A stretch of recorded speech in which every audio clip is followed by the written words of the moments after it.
These altars are still open. I can't help but feel that some of you are being spectators when you need to be participants.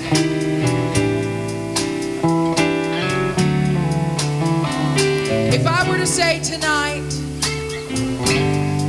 that to improve your life, and you may not know me, but I would die for you. And if you wanted to, if you had a crime, I would take your blame. I'll go down with you tonight to the police station and say, I know everything they've done and I want to take the blame. Lock me up. If you have to execute me for it, do it. Some of you say that's silly. That girl would never do that. You're right, I wouldn't. But somebody you didn't know did it for you already. He died. He let a 33-year-old man, a very strong carpenter man, laid his life down. He wasn't weak, and he had thousands and thousands of angels that he could have called to rescue him.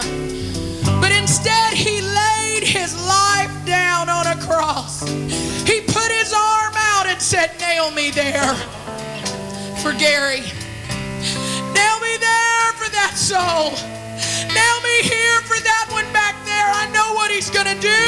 I know how rotten he'll be, and I know he'll never, ever make it if I don't die for him. Then he stuck his feet out for you, young lady in the back, and he said, nail me there.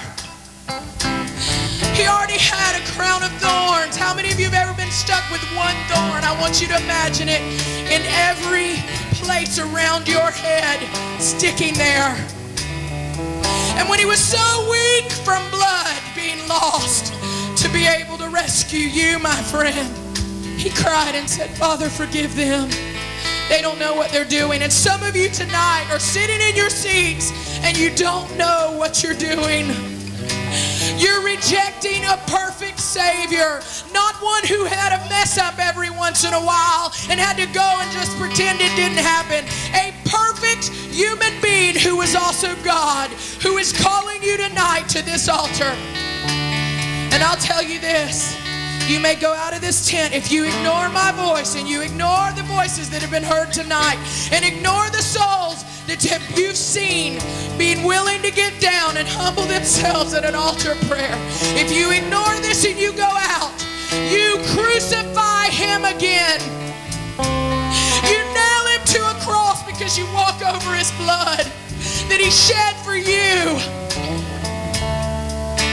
And you may never have this calling again.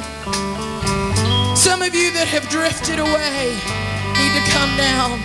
Some of you, even if you're working in the back and you realize I am not what I need to be with